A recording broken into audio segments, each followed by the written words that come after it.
Një dilemë tjetër që besoj që përballemi të gjithë si prind kur fëmijët tanë lëndohen, ose edhe vetë kur lëndohemi është, derisa vjen koha me shku te ortopedi, a me vendos të lëndimit diçka të ngrohtë, a diçka të ftohtë.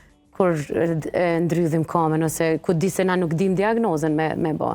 A guxojmë të intervenojmë? Lëndimet e freskëta, lëndimet që ndodhin gjithmonë kërkojnë ftoft.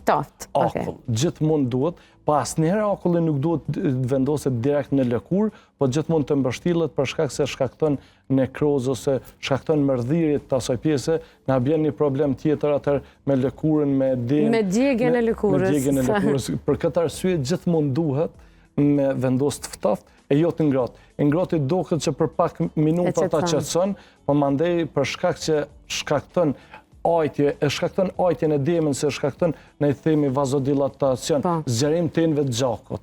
Edhe për atë arsye ju them jo, vendos akull, ice. Edhe janë disa krema që përdoren, për shembull, dhe që mund t'i blejmë pa recetën e mjekut. Ato nuk dëmtojnë diçka? Jo, nuk dëmtojnë, ato përkundrazi e ndihmojnë që me përmirësu gjendjen më mirë. Dhe gjithmonë kur ka lëndime puna parë, me qetësu, mos me ngarku, të ftoft dhe me mujt me imobilizu që sa ma pak lëvizje me baja pjesë. Se damet janë shumë më të vogla nëse i kushtohet kësaj rëndësi.